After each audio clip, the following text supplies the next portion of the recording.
Welcome to another episode of Mike's Money Picks. Today on the podcast, we've got a quick little Sunday episode for you. We're going to be breaking down the Sunday, January 28th slate of college basketball DFS on DraftKings. We've got a nice little 6-game slate that features a lot of different conferences, a lot of different varying levels of teams and varying levels of games that we've got here in this slate. So we're going to break down all 6 games and tell you who you need to be targeting for your DFS lineups if you want to win some money on Sunday. Now, there's not a whole lot of college basketball content creators that do stuff for the Sunday slate. So if this is your first time finding us, welcome. Glad to have you here. Hopefully, you'll like what you see here in this episode. And please subscribe to the channel so that way you can be notified when all of our new episodes drop for the rest of college basketball season. Now, I don't really do Sunday episodes a whole lot. So if you like this Sunday episode, if it helped you out, let me know. Let me know in the comments. Reach out to me on Twitter. Whatever. Just let me know if you like this Sunday episode and you want to see them return. All right. Because, I got to make sure that this is like worth it to do. This is, Saturday night. I just put my daughter down to sleep about an hour ago. So, up here late recording, losing some sleep over it. But, if it helps the people, then it's for the good. So please let me know if you like this episode. And with that being said, let's go ahead and end the introduction there. And let's go ahead and start breaking down game number 1, Xavier taking on UConn.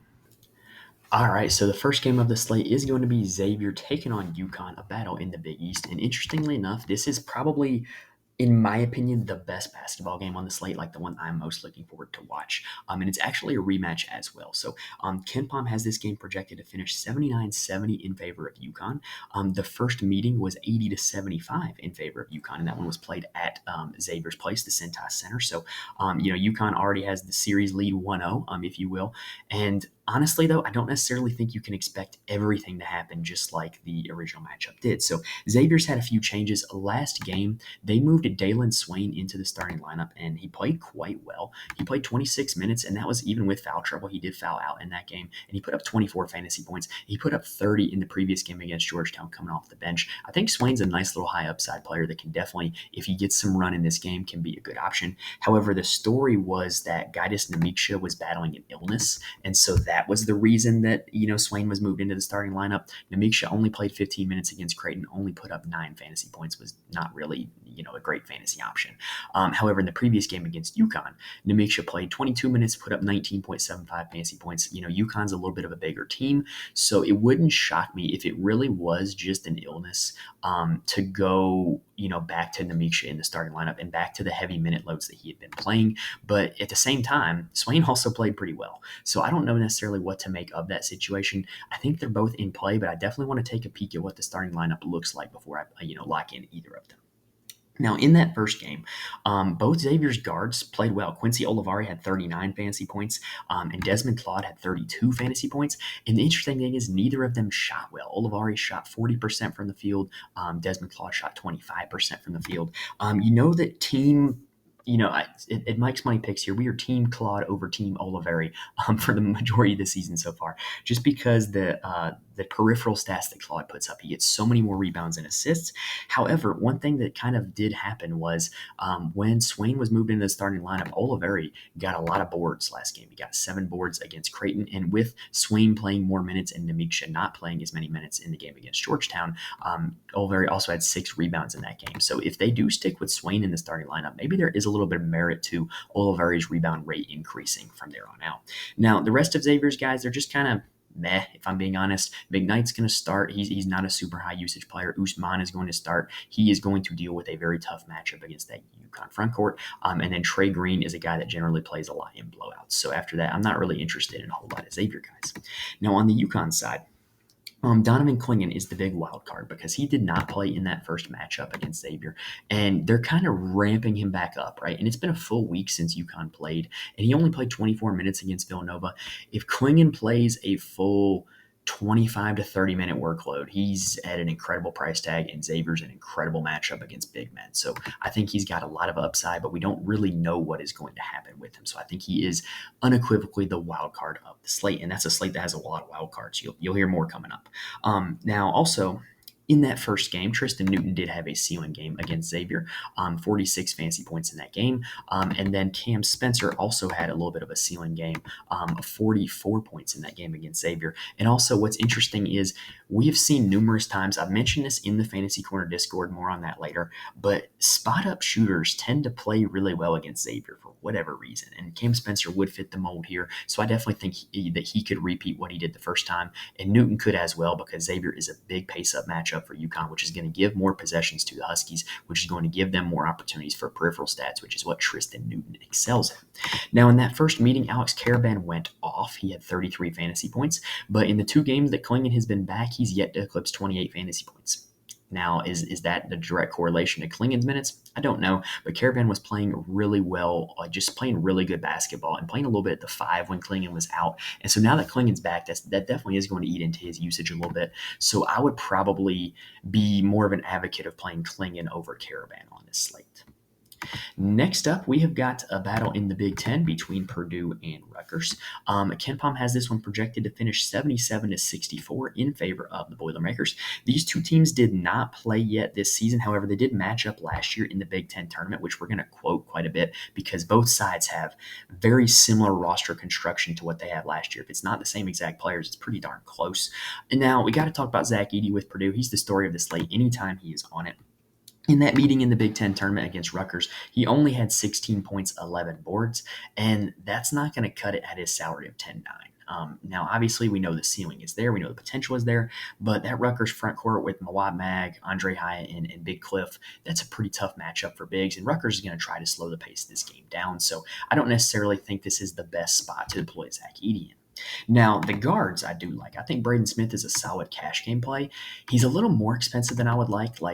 Honestly, I would probably rather play Claude or Oliveri, but Braden Smith's been really good lately.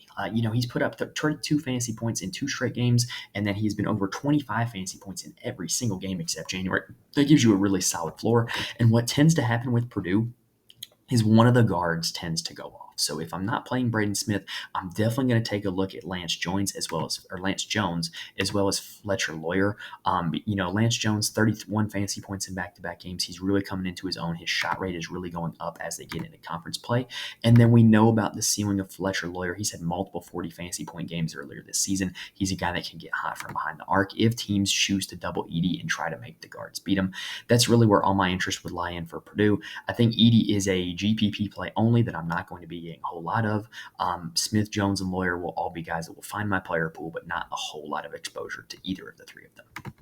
Now, on the Rutgers side, this is a little bit of a pace-up spot for them against Purdue, but it's still not enviable just because of what Zach Edey presents at the rim. It's just a challenge to score at the rim against him. Big Cliff is at an intriguing price tag and really makes me want to pull the trigger because he's played well recently. He's had back-to-back games of over 34 fantasy points where he's taken double-digit shots in both of those. But the matchup against Edey is just tough, man. What if he just picks up 2 quick fouls and is totally out of the game? I just can't really see that one working out all that well. But the price tag is so appealing because Big Cliff still has a solid usage rate and solid rebound rates and block rates across the board. That's a really good price tag for Big Cliff, and I hope that he stays at that price tag the next time he's on a slate. Now, the other guy that I got to mention for Rutgers is Derek Simpson. He played very well in that game in the Big Ten tournament against Purdue.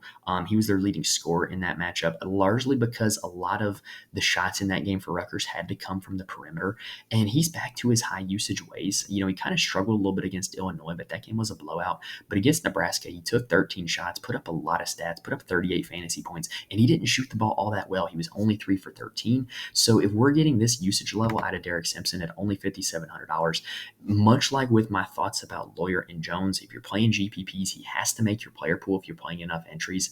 But I think he's just a really high upside, but high risk player. Also, what we've seen with Rutgers is that Austin Williams has been in the starting lineup, but he hasn't been used a whole lot. He doesn't get a whole lot of shots. His minutes tend to oscillate. So he may start, but Noah Fernandes is the guy who is seeing more usage. He's been kind of a disappointment in the portal for Rutgers. He was a starting point guard at UMass where he was a pretty good player, and he hasn't really come through for Rutgers yet. And if they're going to be splitting minutes, I kind of think that makes either of them not an attractive play. But Fernandes has high enough of a usage rate that at only $4,000, say Simpson gets in foul trouble and now all of a sudden it's Fernandes leading the offense. I could totally see a pathway to him getting value at only $4,000. The third game of the slate is one of the few one of the four actually American Athletic Conference matchups that we have here on this slate. It's North Texas taking on FAU. This one is projected to be 70-63 FAU according to KenPom. Now you'll notice that's a pretty low total. That's because that's what North Texas does. They play rock fights. They like to play the sport of basketball 30 seconds at a time, and they like to make their opponent play basketball 30 seconds at a time, which really limits the fantasy scoring outputs from their games. We talked about this on the Thursday slate when they played SMU. However, FAU is going to speed them up a little bit. And if you're North Texas, they're used to playing at that slow pace so that you can't possibly get paced down when you're the slowest team in all of college basketball. So I think that this actually presents a plus matchup for these North Texas guys. One thing you'll have to monitor is Reuben Jones. He left early against SMU. He left about halftime. I don't believe he came back into that game, but DraftKings seems to be slipping and doesn't even have him listed as questionable. With him leaving that game early, and I don't believe he came back. I don't think he plays this game. If he does, it would surprise me. If he doesn't, what it does is it presents a big usage opportunity for Jason Edwards, which you saw in the second half against SMU, where he ended the game with 18 shots and put up 27 fantasy points. Now, Aaron Scott is an intriguing play to me. He plays the small ball 4 for this North Texas team, and he really excels in putting up peripheral stats. But the reason why I like him is just matchup based. FAU has kind of been got by teams that play a legitimate power forward because they generally like to play 4 guards and they generally like to switch everything. And so you can end up with some mismatches with how they construct their lineups. And so Aaron Scott would be a guy that could take advantage of that mismatch. And then also coming off the bench, Robert Allen is a guy I like a lot. I liked him on the Thursday slate. He made my core. He helped me cash in the high 5 and the and 1 with 27.5 fantasy points. And I think he's a really solid player. He's a great rebounder. And, if they choose to really try to go bully ball and play Robert Allen at the 4, then that's a really solid matchup. And I think he's got a lot of upside. Now, on the FAU side, we know who they are at this point, but it's hard to get excited about them when they're playing the slowest team in all of college basketball.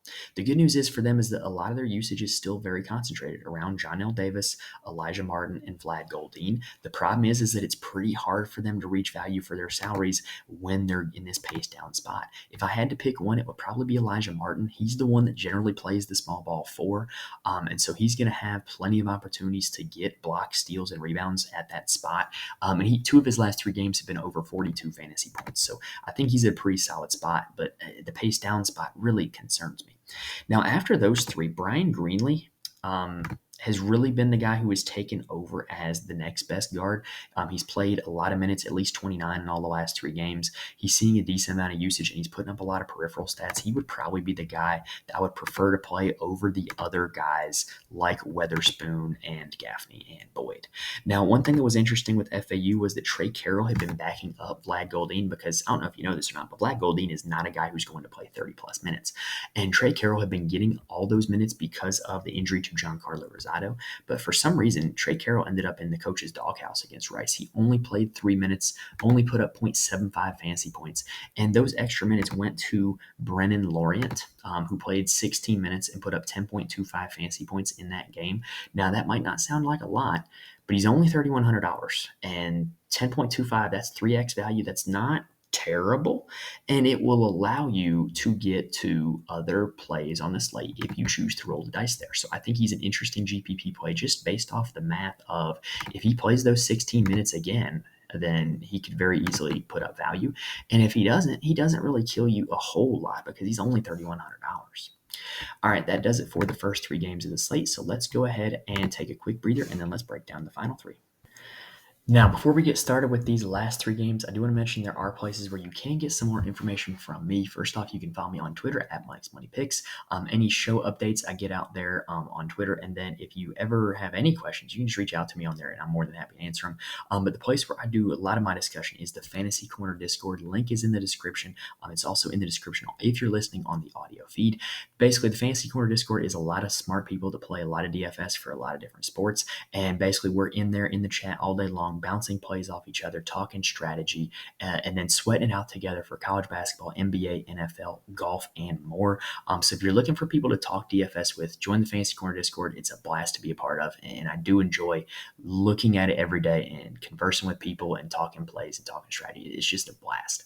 And then also, I do write a full article to my Patreon every single day for every college basketball slate where I highlight my core plays as well as kind of my lineup strategy and attack strategy for each slate. There's not a whole lot of people doing this for college basketball, and I think you can get a lot of good information to build your lineups off of. I'm not going to sit here and say that like you can just instantly play all my plays and win GPPs, but you can read it and get some good sound information, good sound strategy that can help you build your own process and your own strategy. All right, so now let's go ahead and take a look at game number 4, which is another American Athletic Conference game, which, by the way, my Charlotte 49ers are currently at the top of the American Athletic Conference. Just had to get that in there because it doesn't happen very often. Anyway, we got SMU taking on Wichita State. KenPom has this one projected to finish SMU 75-67. And SMU, the good news is, like, they've kind of really concentrated their usage lately. And there's really only 3 guys on this team that I'm going to want to play. And they're the only 3 guys that played more than 30 minutes in their last game against North Texas.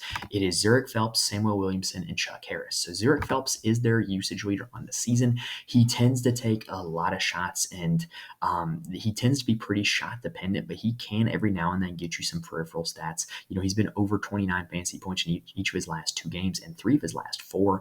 And that matchup against North Texas was a pretty bad one. We talked about how slow North Texas plays, and he still put up 29 fantasy points in that one. This is a much better matchup against this Wichita team who's going to speed them up and doesn't play a whole lot of defense. Chuck Harris will also kind of alternate, and sometimes Harris will be the usage leader. You know, 3 of his last 4 games, he was over 31 fantasy points with a ceiling game of 47 against Tulsa. Was a little quieter against North Texas, only took 9 shots, only put up 17 fantasy points, but I'm willing to play one of these 2 guys because generally speaking, one of those 2 guys gets there. And then you got Samuel Williamson, who plays the 4 and is just an elite rebounder. And the games where he gets to double-digit scoring is when he really exceeds in fantasy or excels in fantasy because he generally gets double-digit rebounds. He's done it in each of his last 3 games, and this is a pace-up spot. So I do think this is a really good spot for Samuel Williamson. The other guy who might have a little upside is Tyreek Smith. He, comes off the bench and plays the center position for them. He's hit 5X in 2 of his last 5 games, or 3 of his last 6 if you want to expand it a little bit. And he can get you some block shots. He can get you some boards. I don't think he's a terrible play, but I'm not super interested just because he doesn't play a whole lot of minutes.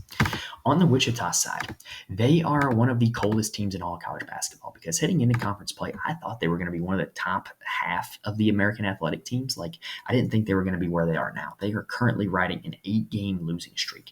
And part of what that has caused is they have tinkered a lot with their starting lineup and tried to find a lineup that will work and try to find a lineup that will win them a game, and they just haven't yet. And so in their last game, they started Bijan Cortez at the point, Colby Rogers at the 2, Harlan Beverly at the 3, Dallin Ridgenall at the 4, and Quincy Ballard at the 5, with Xavier Bell and Kenny Poto being the 2 guys that come off the bench.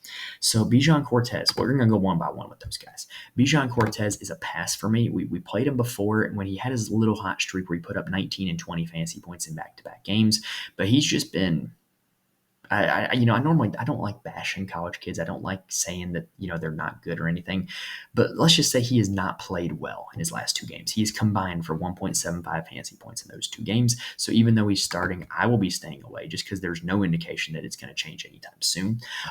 Colby Rogers is their usage leader on the season. He is, in my opinion, their best player from what I have seen of them. And he's just been kind of cold shooting. In his last 2 games, he's been 1 for 9 and 5 for 13. If he can get back with his shooting, he can be a very valid play against this SMU team. Harlan Beverly, I do like also. He has picked up the slack from those 2 guys in his last 2 games, but the only problem is it hasn't been with a super high usage rate. It's been because he's been very efficient, but he has put up 30 and 26 fantasy points in his last 2. If he continue his hot shooting and he can continue contributing in the peripheral stats, he could be a guy that's definitely worth rostering. Dalen Riginal is their 4. He's kind of boomer bust. He had a really good streak going, and he's been kind of cold since then. I'm not super interested in him unless you're playing GPPs.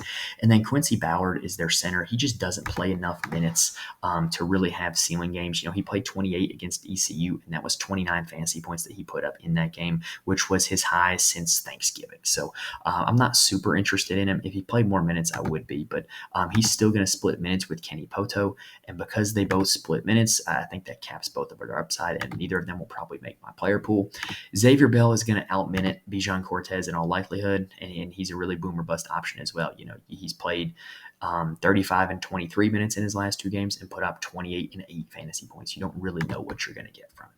Yeah, so that's the Wichita guys. They're really unpredictable. I probably wouldn't play more than one of them in a lineup together, if I'm being honest. And if I had to pick one, I would probably rate it Rogers, Beverly, Bell in that order. Next up, let's talk Temple taking on East Carolina, ECU. So this game is projected to finish 71-65 in favor of the East Carolina Pirates. So Temple is really interesting because they got 2 big-time injuries from rotation pieces. Steve Settle is generally their starting center, and he has missed their last game. He missed a few games before then. He came back and played against Rice, and then he was out again Wednesday against South Florida. So I don't really know what to make of that. I don't know if he's going to play or not.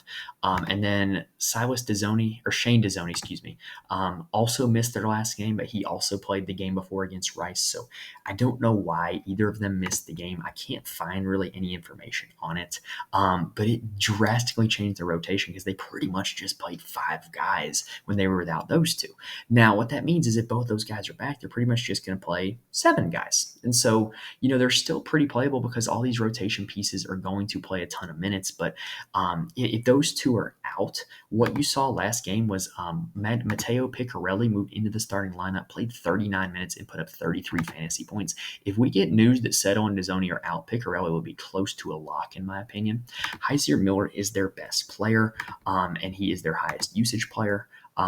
He's probably just objectively the best play, and if this game ends up being like kind of a shootout, then he's the guy who's going to be the beneficiary of it. Jordan Riley normally comes off of the bench. I'm sorry, no, he doesn't. That's another guy. Jordan Riley is another guard for Temple that has played a ton of minutes, especially with the injury to Dezzoni. The guy that normally comes off the bench, but did not when Dezzoni was injured, was Jaleel White.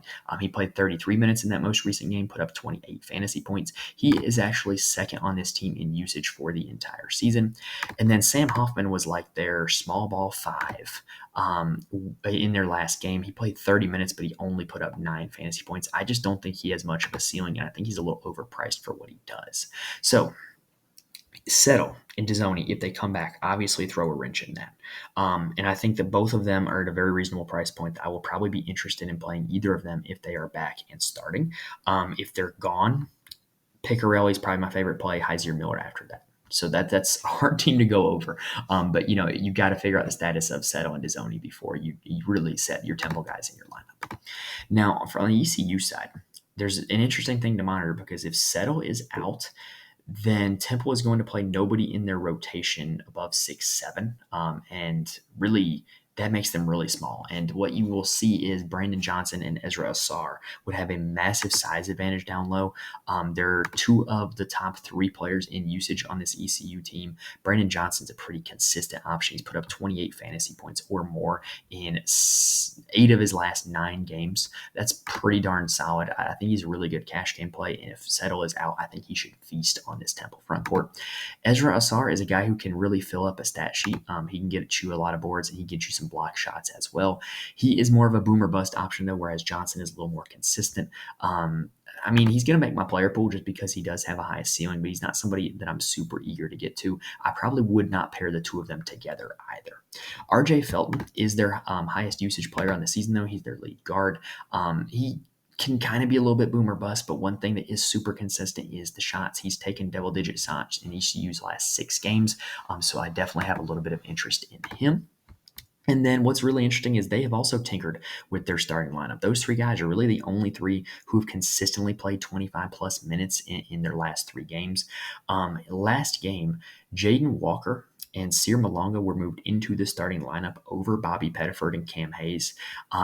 And it didn't really work out for anybody. Walker and Malonga were not super productive, and Hayes and Pettifer were not super productive coming off the bench. So we're going to have to see what they do with their starting lineup before we play any of those guys in the rest of our lineup. Cam Hayes is a guy who probably has the highest ceiling. He's a two-time transfer player at NC State and LSU, and he's just a really good offensive player, I think, but he can go really cold. He's taken 8 shots in each of the last 3 games, and he's made 1, 2, and 3 shots in those games. So if you're buying some shooting regression, I think Cam Hayes would be the guy that I would want to have in my lineup. Next up, we have the last game of the slate, which actually has the slate's highest total. It is UAB taking on Memphis. And I think this is a game that you're really going to want to get some exposure to here on this slate, especially with it being the last game of the slate. You can see a lot of money and a lot of spots on the leaderboard changing hands just based off of this final game. So it is projected to be 82-76 in favor of Memphis. And with Memphis, we got to start by talking about David Jones and Javon Quinterly, right? Like the story with them, even when they were at their former schools, was they are just super high upside players who have the chance to go off at any moment. Both of them have had multiple 50 fantasy point performances this season. And so they got to make your player pool. Simple as that. I think you can play them together. I think you can play them separate. I think you can play them with UAB runbacks. I think you can play them isolated. Like they're guys that if you're playing GPPs, they got to be in your player pool, and they got to be like, you got to be above the field on these guys, in my opinion, if you want a chance at winning your GPP. Now, after them, the second guard spot has kind of been a revolving door for this Memphis team. Caleb Mills is hurt. Jaquan Walton has been that guy, but he has struggled as of late. He's put up a combined 24 fantasy points in the last 2 games. And what you saw was a boost in minutes for Jaden Hardaway last game. He played 28 minutes, took 7 shots, put up 10.75 fantasy points, which is not a whole lot, but kind of like what I said earlier about the FAU guy, the FAU backup big. I don't remember his last. Brendan Laurent, that was his name. Jaden Hardaway is only $3,600, and if he's going to play 28 minutes, then I definitely want him in my lineups as a value play in the best game environment of the day. Now, for the bigs for Memphis, David Jones kind of plays the 3, but Dandridge, Tomlin, and Jourdain will kind of form their 3 big rotation for the power forward and center spots. They generally play fairly close to even minutes depending on game flow.